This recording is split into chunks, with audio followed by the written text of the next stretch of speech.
Oh oh! Je suis revenu les enfants! C'est moi! On est jeudi! Vous voyez, j'ai le même linge comme un peu dans un film.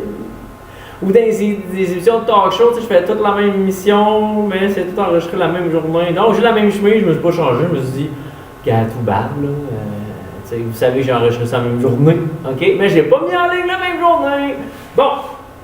Donc, on va corriger le pré-test numéro, la forme C maintenant, donc 47, forme C. Et on va y aller comme d'habitude, question par question, je déconstruis les mauvaises réponses, on construit votre savoir. Donc, c'était la portion intello de cette activité.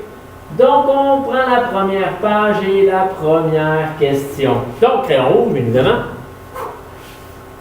Au milieu des années 1860, afin de résoudre les problèmes, on parle encore de problèmes ici, politiques et économiques du Canada uni, plusieurs hommes politiques souhaitent l'union fédérale. Deux énoncés ci-dessous expriment les causes de l'adoption de l'acte de l'Amérique du Nord britannique. Acte de l'Amérique du Nord britannique égale création du Canada comme nous le connaissons aujourd'hui.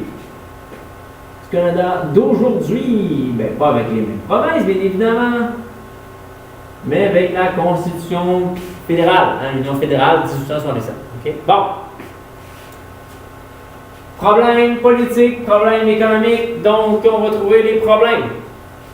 La colonie connaît une période d'instabilité politique. Quand tu es instable, instabilité politique, tu l'as ton keyword là. Je cherche un problème économique et politique. L'instabilité politique, c'est un problème. Donc, A est une bonne réponse. Le développement des manufactures et des usines déplace les gens des campagnes vers les villes. Ça, on appelle ça de l'exode rural. Et on n'appelle pas ça l'ANB. It's not the same thing. Donc, l'exode rural, c'est pas une raison pour laquelle les provinces, les colonies ont décidé « Tiens, nous allons former une fédération ». Non, pas en tout. Donc, V n'est pas bon. Le gouvernement des États-Unis décide de ne pas renouveler le traité de réciprocité. Donc, on a perdu notre plus gros client. Donc, on a un problème. Il faut développer un marché intérieur. Donc, c'est une bonne réponse. Donc, la réponse était A et C. Mais il y avait aussi D et E qui étaient des réponses. Puis peut-être toi, à la maison ou dans la classe, bien évidemment, tu as choisi ces deux réponses-là. Le gouvernement refuse de voter la loi navale pour la construction d'une marine canadienne. Comment je peux avoir une marine canadienne si le Canada n'existe pas? Le soulèvement des Métis dans l'Ouest force le gouvernement du Canada à réagir. Comment il peut y avoir du gouvernement du Canada si le Canada n'existe pas? Donc je vais régler le problème. D et E ne sont pas bons. La réponse est A et C. Deuxième question. OK, donc l'acte de l'Amérique britannique de 1867 ne fait pas du Canada un pays souverain. Donc, il n'est pas souverain ce pays. Quel énoncé parmi les suivants permet de l'affirmer? C'est souverain, c'est que tu es souverain, tu peux faire ce que tu veux, tu n'es pas dépendant nécessairement de personne. Il n'y a personne qui décide à ta place. C'est ça, souverain. Il n'y a personne qui décide à ta place. Les élèves, les 4 énoncés qui étaient là, ils sont tous bons. Donc, ils sont tous vrais. Mais ils ne sont pas tous bons. Mais ils sont tous vrais. OK? Sauf qu'il y en a 2 qui traitent de la politique interne, donc ce que le Canada il fait. Dans la limite de ses frontières, il y a 2 éléments de réponse qui traitent de ce que le Canada ne peut pas faire. Donc, c'est quelqu'un d'autre qui le fait. OK? Donc, rappelez-vous ce que je vous ai dit. En 1867, le Canada, c'est comme toi, qui est un adolescent ou un jeune adulte qui vit chez ses parents. Tu peux faire grosso modo ce que tu veux dans ta chambre. Mais n'oublie pas que ta chambre, elle appartient à la maison qui appartient à tes parents. Donc, tes parents ont comme un droit de regard sur ce qui rentre ou sort de ta chambre ou ce que tu fais dans ta chambre, bien évidemment, parce qu'ils ont le droit de regard, ce sont tes parents. C'est à eux la maison ou l'appartement, peu importe dans ce que tu habites. Donc, les changements constitutionnels doivent être approuvés par Londres. C'est Londres qui décide. Étant donné que c'est Londres qui décide, tu n'es pas souverain. Fait que A est une bonne réponse. Les lois provinciales peuvent être annulées par le gouvernement central. Ça se passe à l'intérieur de ta chambre. Tu comprends? Donc, tu peux décider, moi, je vais fumer du pot parce que le gouvernement canadien va dire que c'est légal. Ouais, mais moi, je suis ton père, puis c'est moi qui décide. Donc, pas de pot dans la maison, mon ami. OK? Donc, B n'est pas bon. Les principales sources de revenus sont détenues par le gouvernement central. Donc, qui fait le plus de cash dans la maison? C'est probablement tes parents, à moins que tu fasses le commerce de la cocaïne. C'est sûr et certain que là, tu aurais plus que tes parents, mais tu risques d'aller en prison. Fait que fais-le pas. OK? Donc, D et C n'est pas bon, je veux dire, les relations extérieures sont assumées par l'ordre. Encore une fois, c'est quelqu'un d'autre qui décide à ta place. Donc, A et D sont les bonnes réponses. Des questions? Cédric? Jess? Lâche ton sel. Merci. Bon, dans les années 1870, le gouvernement McDonald propose la politique nationale. Rappelez-vous les élèves, je ne vous le répéterai jamais assez. La politique nationale, dans national, il y a le mot nation. Et la nation, c'est qui? C'est nous, les Canadiens. Donc, nous, les Canadiens. Si je fais du commerce avec un autre pays, c'est plus du commerce national, c'est du commerce international. OK? Il y en a qui vont dire. Bon. C'est quoi le but? C'est quoi l'objectif de cette politique? OK. Faire baisser la consommation. Quelle entreprise voudrait faire baisser la consommation? Hein? Non. Il ne faut pas. Si on ne consomme plus, ben, l'économie capitaliste ne fonctionne pas nécessairement.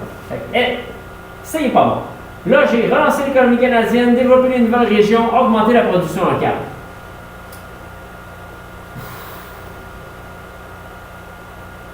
Si je relance l'économie canadienne, c'est sûr que je vais développer des nouvelles régions et c'est sûr que je vais augmenter la production locale. OK? Donc, l'objectif, c'est de relancer l'économie canadienne pour augmenter la production locale, donc la politique nationale, et pour développer de nouvelles régions, l'Ouest canadien, par exemple. OK? Pour créer ce marché intérieur entre l'Est et l'Ouest canadien. OK? Donc, la réponse, c'est B. Relancer l'économie canadienne. Prochaine question.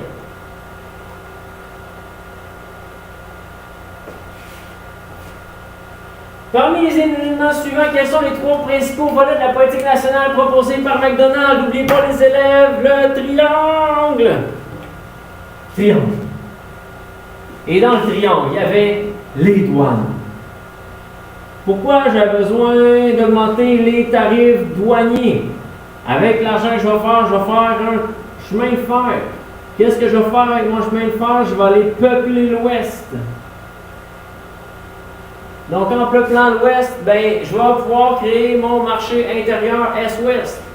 Donc, il n'y a aucun pays qui encourage les migrations. On veut qu'il y ait plus de gens qui viennent dans notre pays pour avoir plus de consommateurs, plus de payeurs de taxes, plus de travailleurs, ainsi de suite. Donc, A, il n'est pas bon. Encourager l'immigration, c'est pas mal peuplé, ça. Hein? Donc, B est bon. Hausser les tarifs douaniers, les douanes. Moderniser l'agriculture. Nous disons, oui, il faut moderniser l'agriculture pour augmenter la production, mais ce n'est pas nécessairement ça qu'on veut par la politique nationale. Prolonger le chemin de fer, oui, c'est vrai ce qu'on voulait. Et signer un traité de libre-échange, avec qui? Avec qui tu signes un traité de libre-échange? C'est un autre pays. Si tu fais du commerce avec un autre pays, ben c'est plus une politique nationale, c'est une politique internationale. OK? Donc, F n'est pas bon. La réponse est B, C, E.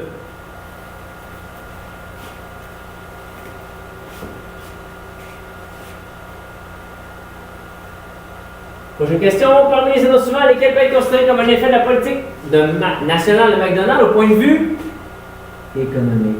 Toi, à la maison, je suis convaincu que, ou à la classe, dans la classe, tu aurais dit, l'apparition des syndicats dans les usines de la région de Montréal. Mais l'apparition des syndicats, ce n'est pas économique, social.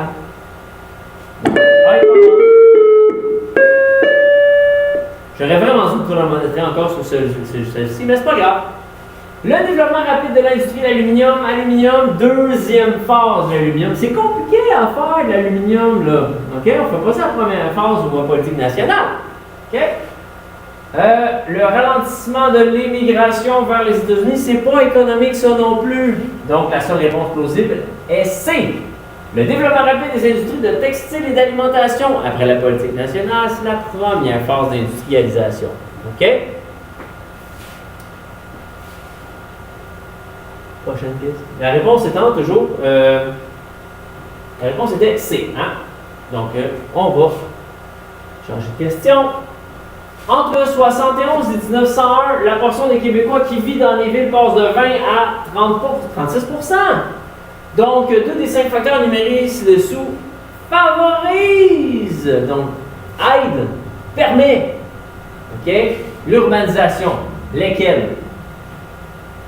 L'existence de services municipaux adéquats en matière d'hygiène. Moi, là, je vais aller habiter à Montréal parce que les bains publics sont bien plus beaux qu'ailleurs, puis l'eau est propre. Hein? C'est pour ça que je vais aller habiter à Montréal. Tu sais, l'immigrant là, qui part d'Haïti pour venir ici, c'est tout ça qu'il doit se dire. À Montréal, le système d'aqueduc est beaucoup développé, il y a des bains, il y a des douches, il y a de l'eau chaude. Ben non, c'est pas pour ceux qui viennent. Donc, un n'est pas bon. Donc, si un n'est pas bon, A n'est pas bon.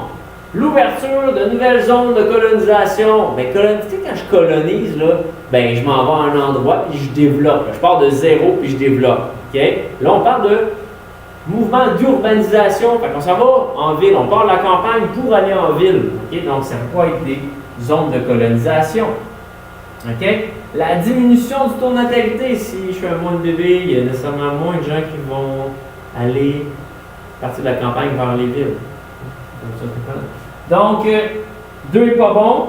De toute façon, si 2 n'était pas bon, B et C n'étaient pas bons, il restait juste 4 et 5. Point final. OK? Donc, la réponse était D, 4 et 5. Continuons.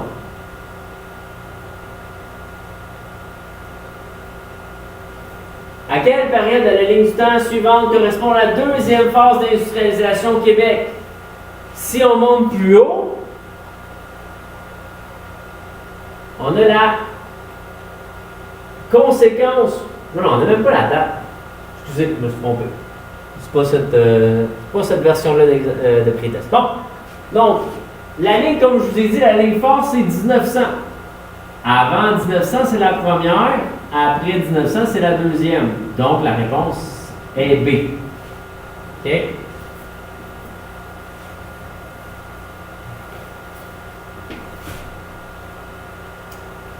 Lesquels des énoncés suivants sont des conséquences sociales de la deuxième phase d'industrialisation? Les femmes ont une égalité salariale? C'est pas une bonne réponse. Le nombre de filiales américaines augmente, c'est économique. Là, il me reste l'État met sur pied un régime d'assurance chômage, le phénomène d'urbanisation se poursuit, les syndicats catholiques s'organisent. Après la deuxième phase d'industrialisation, c'est la crise économique, et durant la crise économique, il n'y en avait pas d'assurance chômage. Donc, si il n'y en avait pas durant la crise économique, ça veut dire qu'il n'y en avait pas avant la crise économique. Donc, il n'y en avait pas à la deuxième phase. On a le phénomène d'urbanisation se poursuit et les syndicats catholiques s'organisent. À la suite de la Révolution russe, parce qu'on ne voulait pas que les syndicats deviennent communistes. Okay. Bon, parmi les énoncés suivants, quelles sont les conséquences de la crise économique de 1900, des années 30? Donc, je vous les dis, les élèves, la cause, la cause, c'est la surproduction, donc B n'est pas bon. Je suis en crise économique. Est-ce que mes exportations vont augmenter? Attends. Non, les exportations n'augmentent pas en crise économique. Donc, il nous reste seulement 3 réponses. C, D, E. OK? Donc, n'oubliez pas la pondération. Pour avoir vos 5 points, il faut les 3 bonnes réponses. Si tu as 2 bonnes réponses, tu as 2 points. Si tu as une bonne réponse ou 0, tu as 0. OK? Bon. Cette question-là, qui est la question numéro 10. On est déjà rendu à la moitié de l'examen. Et je suis juste à 14 minutes. Ça va bien. Bon. La crise économique des années 30 bouleverse profondément la société québécoise. Quel énoncé présente une réaction du Québec à cette crise? Toi, mon beau public, quand tu penses à crise économique, à quoi tu penses? Tu dis crise économique. À quoi ça me fait penser, la crise? Ah, je vais l'écrire dans le tableau, bien évidemment, parce que là, vous ne voyez rien. C'est trop foncé. Donc, je vais me donner de la place. Toi, mon public, là, quand tu te dis crise économique, qu'est-ce que tu dis? Tu dis, c'est ça, tu dis, j'ai pas d'argent. Donc, j'ai pas d'argent. Pourquoi j'ai pas d'argent? Ben, parce que je n'ai pas de travail. Okay? Pourquoi j'ai pas de travail? Ben, parce que les usines font faillite, c'est ça que tu me dis, là. Donc, il y a des faillites et des fermetures. Faillite avec un S, fermeture d'usine avec un S. OK? Là, tu dis, on est en crise, si j'ai pas d'argent, il faut quand même que je mange. Qui va me donner de l'argent?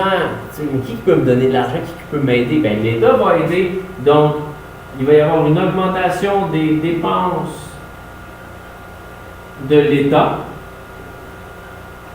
fédéral et de l'État provincial. Donc, ils n'auront pas beaucoup d'argent. OK? Et autre chose, mes amis, qui est par rapport à votre vie personnelle, si tu ne sais pas comment gérer ta carte de crédit puis tu as 7 000 $ de dette sur ta carte de crédit, vas-tu prêter 100 $ à ton ami? Vas-tu prêter 200 $ à ton prof qui en a besoin pour nourrir son enfant? Ben non, tu ne vas pas lui prêter de l'argent. Donc, pendant une crise économique, il n'y a pas de prêt. On ne prête pas de l'argent. Hein? Quand tu es pauvre ou quand tu es endetté, tu ne vas pas prêter de l'argent. OK? Donc, dis pas à tes amis de t'appeler pour te demander 400$. Non, tu n'en as pas d'argent. OK? Autre chose aussi, par rapport à la crise économique. Elle commence où la crise économique? Hein? Où? À Montréal? Non, pas à Montréal. Elle commence à New York, Wall Street, le crash de la bourse de Wall Street en 1929, le jeudi noir. Donc, la crise débute où? Aux États-Unis. Il faut que tu gardes ça en tête quand tu penses à la crise économique. C'est des liens. La crise économique est un concept. Et de ce concept, ben, des idées apparaissent. Okay? Là, on va faire... on va répondre à la question. OK? Ben, je vais effacer mon tableau, bien évidemment. Bon. Environ 500 000 Québécois, des Canadiens français en majorité, quittent la province et s'en vont aux États-Unis. 500 000 personnes vont aux États-Unis. Par famille entière, ils s'établissent autour de Nouvelle-Angleterre où ils trouvent facilement du travail. Hey! Quand tu penses à la crise économique, là, tu penses-tu qu'on trouve facilement du travail? Surtout qu'elle commence aux États-Unis. Tu sais, il me semble que moi, je suis en crise économique, je ne vais pas dire à 500 000 personnes, hey, venez-en chez nous. Non, mais non. Hein? On va essayer de limiter l'immigration parce qu'on n'en a pas d'argent. OK? On ne va pas faire travailler des immigrants quand on peut faire travailler les gens qui sont là pour nous. OK? Donc, A est pas bon.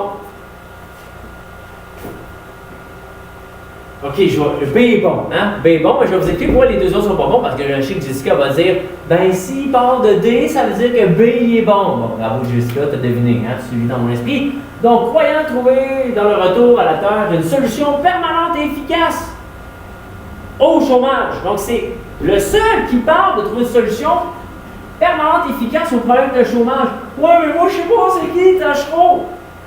T'as oublié c'est qui Tachereau? C'est pas grave. OK? Ça pourrait être le ministre Patrick Jasmin. Ça va être moi, là, le nom qu'il y a là.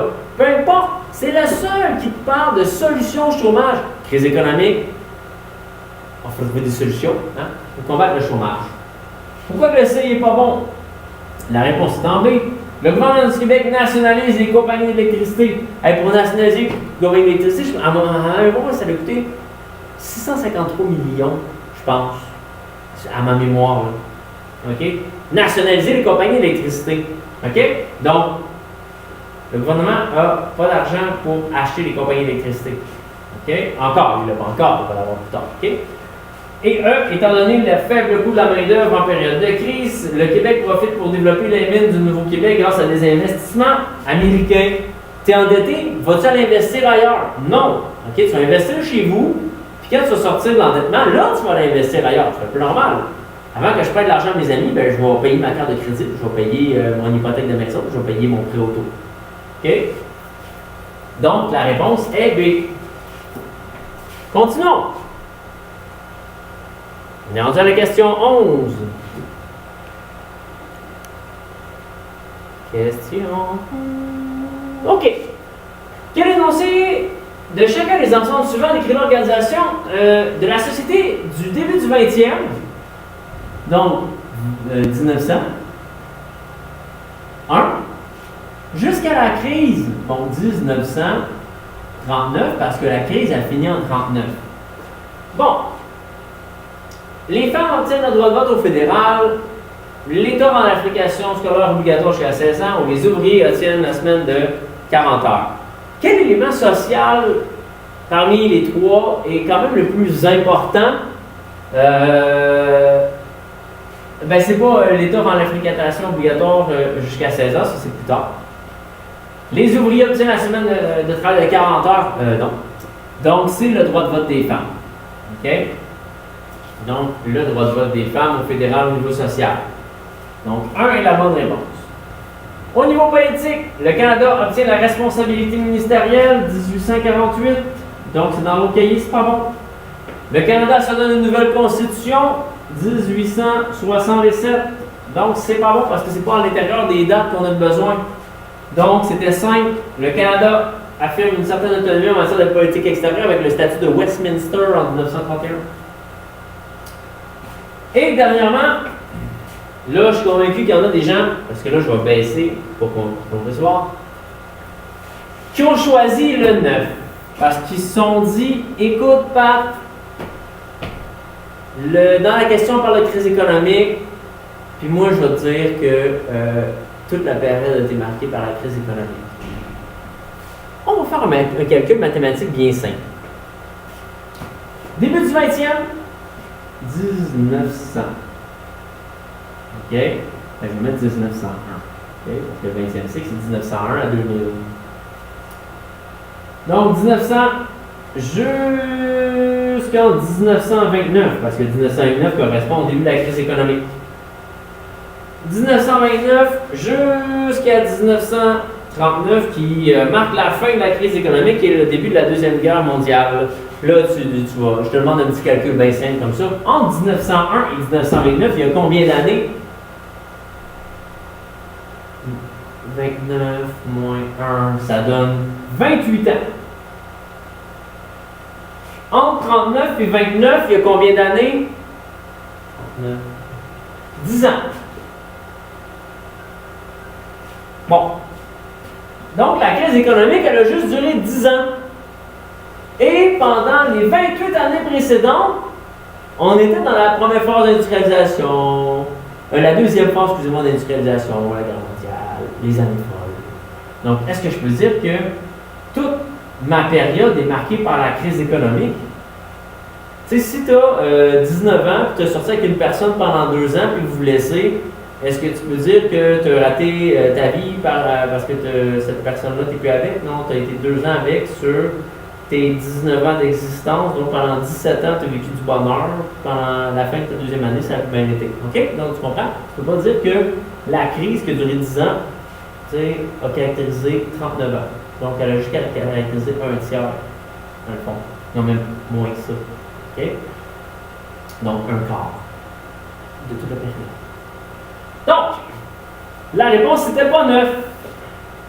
On est dans la deuxième phase d'industrialisation, donc c'est 7. Le Canada connaît une période de prospérité économique, surtout grâce aux investissements étrangers, parce qu'il n'y a pas d'investissement, il n'y a pas de dynamisme de l'État à l'époque, il n'intervient pas dans l'économie. OK? Ça va se faire à la Révolution tranquille.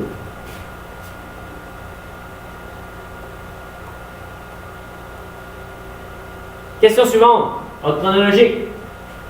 Donc, dans les ensembles suivants, on présente l'évolution économique de la société québécoise de 67 à 1929. 29, la crise économique. Donc, baisse du pouvoir d'achat, baisse d'exploitation, perte du pouvoir d'achat, effondrement boursier, c'est la crise. Donc, c'est la crise. C'est jusqu'en 1929, ta crise devrait être en dernier. Donc, A est le dernier. Absence de débouché du Canadien, création d'un marché intérieur, fin du traité de réciprocité. Il me semble que la fin du traité de réciprocité, surtout ta première question, c'était la cause des fédérations avec la Nouvelle-Britannique. Les colonies de la Nouvelle-Britannique. Donc B est en premier, C est dans le milieu. Et voilà. B, C, A.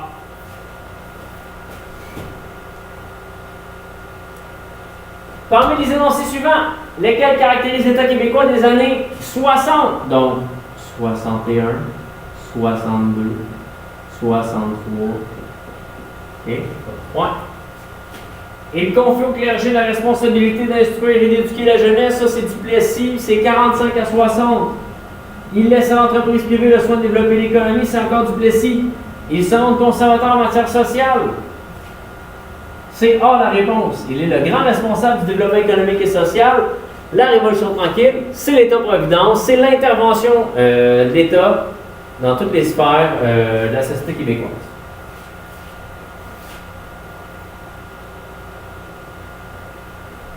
Parmi les énoncés suivants, lesquels caractérisent la société québécoise de 80 à nos jours.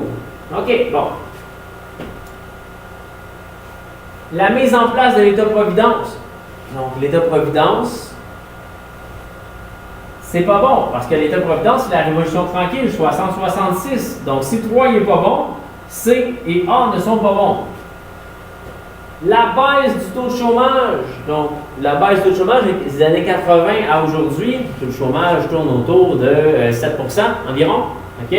Donc, est-ce que je peux dire que c'est ça? Peut-être que oui, peut-être que non. On va attendre quand même. OK? Mais de toute façon, 1 était avec le choix 3, donc 1 est automatiquement pas bon parce qu'il n'est pas dans les autres choix. Il nous reste 2, 4 ou 4 et 5. Ça veut dire que 4 est automatiquement bon. On a croissance économique remise en cause du rôle de l'État. Donc, ma croissance économique, est-ce qu'aujourd'hui c'est facile de se trouver un emploi ou même de le garder? Ou c'est moi, est-ce que je peux dire, mon emploi, je vais l'avoir jusqu'à la fin de mes jours? Non, OK? C'est pas garanti. Pensez aux gens d'AVEOS, OK, qui ont perdu leur emploi, des bons emplois qui ont perdu, OK? Et même, ça pourrait être des enseignants. Moi, ça fait 10 ans que j'enseigne, je ne suis pas permanent encore. Pourquoi? Ben, parce que j'enseigne aux adultes et vous savez qu'aux adultes, ben, le financement n'est pas pareil, il y a une variation de clientèle. Donc, étant donné que je ne suis pas permanent, on n'est pas en croissance économique. On est dans le milieu de la crise. Donc, on ne peut pas dire qu'on est vraiment en croissance économique. C'est pas facile de se trouver un emploi. Okay? Il y a beaucoup de compétition. Donc, 2 n'est pas bon, donc c'est 4 et 5, la mondialisation de l'économie et la remise en cause du rôle de l'État. Okay? Donc, on remet en cause l'État-providence et on commence à couper dans les services. Okay? Idée néolibérale. Hein? Donc, comme notre premier ministre. Question suivante. Au cours de la Seconde Guerre mondiale, le gouvernement canadien invite toute la population à contribuer à l'effort de guerre. Quelles sont les 2 mesures qui visaient particulièrement les femmes? Bon, les femmes ne vendaient pas d'obligations de bon la victoire, elles les achetaient. C'est le gouvernement qui les vendait. OK? Donc, D n'est pas bon. L'enrôlement obligatoire dans l'armée n'était pas pour les femmes, n'était pour les hommes. OK? C'est récemment que les femmes peuvent maintenant faire partie de l'infanterie. Quand on parle d'enrôlement obligatoire, là, on ne parle pas les femmes qui deviennent infirmières, mécaniciennes, non, on ne parle pas de ces gens-là. On parle l'enrôlement obligatoire dans l'armée, c'est la conscription, puis la conscription s'adresse aux hommes à l'époque. Donc, il nous reste A et B. Travailler dans des usines parce que les hommes sont partis à la guerre et récupérer les matières recyclables. Donc, A et B sont les réponses. Prochaine question. À quel premier ministre québécois assiste-t-on les événements suivants?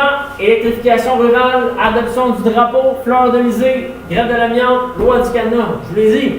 Impôt, drapeau, Duplessis. Impôt, drapeau, Duplessis. Donc, c'était D. Maurice Duplessis. OK? Faites attention, l'électrification rurale, c'est pas la nationalisation de l'électricité, c'est pas pareil, c'est pas la même chose. OK? C'est la suite, la continuité. Quels sont les 2 changements qui ont lieu pendant la période 60 à 66, qui est la période de la Révolution tranquille des années 60? OK? La création du ministère de l'Éducation, oui, parce qu'avant, c'était les communautés religieuses qui détenaient l'éducation, contrôlaient l'éducation. Après la Révolution tranquille, c'est l'État. Donc, c'est l'État-providence. L'État s'occupe aussi de l'éducation. Et si l'État s'occupe de l'éducation, on doit créer un ministère. Donc, le ministère de l'Éducation. C'est pas le ministère de l'Environnement, ça s'est fait plus tard durant la consolidation des années 70. L'assurance maladie obligatoire pour tous aussi, c'est Bourassa dans les années 70. Une diminution des interventions de l'État dans le domaine social, non, ce n'est pas durant cette période-là. C'est la nationalisation de l'électricité. Donc, réponse c'était A et E.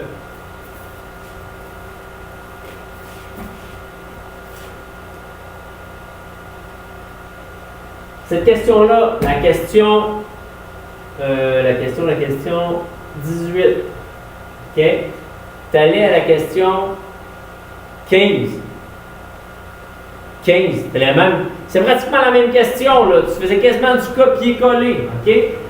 Quels énoncés parmi les suivants caractérisent le vote de 80 nos jours, point de vue économique? Bon.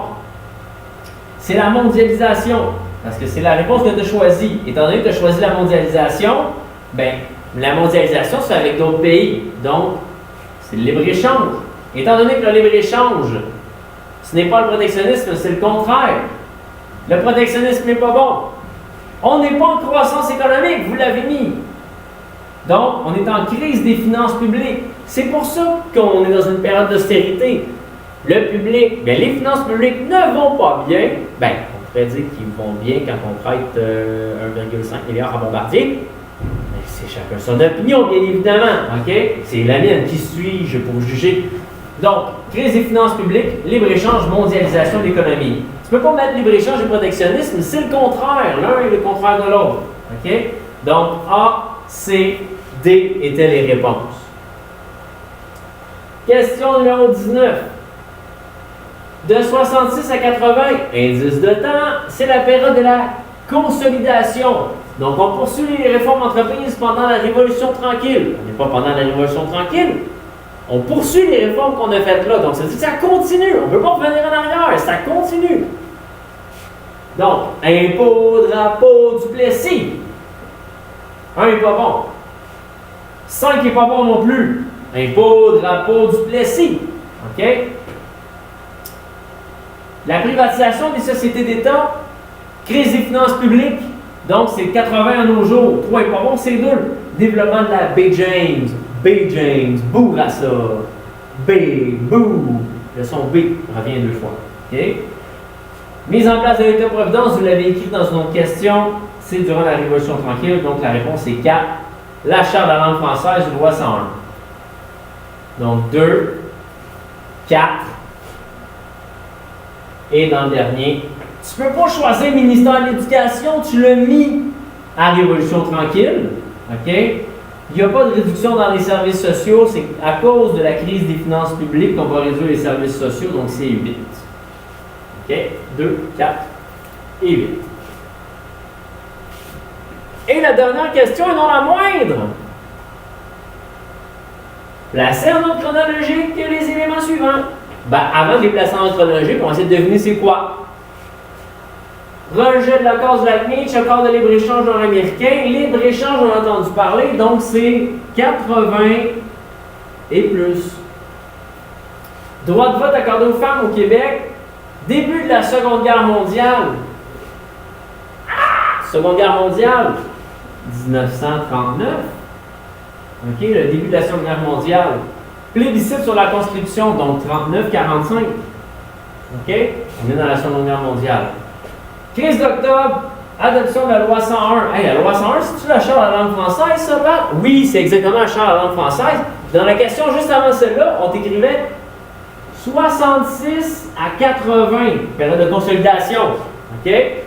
Électrification rurale, baby boom, électrification rurale. Hey, dans l'autre question, là, on me donnait 4 éléments pour me demander c'est qui le premier ministre. C'était Maurice Duplessis. Maurice Duplessis, 45 à 60. Et augmentation, bien, la nationalisation de l'électricité, on avait aussi écrit dans les choix qui était la Révolution tranquille, puis c'était 60 à 66. Donc, si j'avais à les placer en ordre chronologique, ça serait ABC. D serait mon premier. Non, c'est pas vrai. B serait mon premier. D serait mon deuxième. E serait mon troisième. C serait mon quatrième. Et A serait mon dernier. Donc, B, D, E, C, A. Si tu ne l'as pas mis en ordre chronologique, tu as 0. Hein? Parce qu'en ordre chronologique, c'est 5 ou 0. Donc, calculez combien de points tout cela vous fait. Rappelez-vous que si vous avez 70% et plus, vous allez en examen lundi qui vient. OK? Donc, merci de m'avoir écouté et bonne fin de semaine!